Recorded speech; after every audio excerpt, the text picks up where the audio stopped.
ভারতের বিপক্ষে পাকিস্তানের এক পেশে হারের পর পাকিস্তান ক্রিকেটে বইছে সমালোচনার ঝড়। বিশেষ করে সাবেক তারকা শাহিদ আফ্রিদি পাকিস্তানের এমন হারে বেশ ক্ষুব্ধ। তিনি সরাসরি বলেন, যদি আমি দায়িত্বে থাকতাম তবে এই ম্যাচে সিনিয়রদের বাবর আজম, শাদাব খান এমনকি শাহিন আফ্রিদিকেও বিশ্রামে রাখতাম।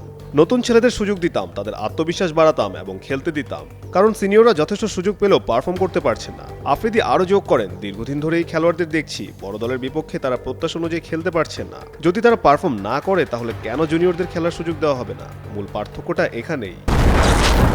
হিউস্টনে রকিং টেস্টি, সীমানা ছাড়াও নিজেকে হারাও।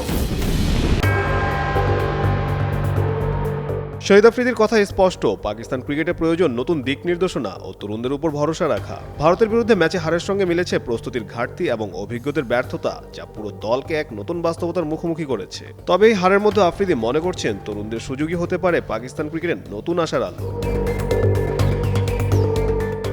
কলম্বোতে টি-20 বিশ্বকাপের গ্রুপ এর ম্যাচে ভারত 175 রানের লক্ষ্য দাঁড় করালে পাকিস্তান তার তাড়া করতে নেমে শুরু থেকেই চাপে পড়ে। মাত্র 2 ওভারে 13 রান তুলতেই 3 উইকেট হারালে পাকিস্তান পরবর্তীতে পরিস্থিতি সামলাতে ব্যর্থ হয়। শেষ পর্যন্ত 18 ওভারে 114 রানে অল আউট হয় ম্যান ইন গ্রিনরা।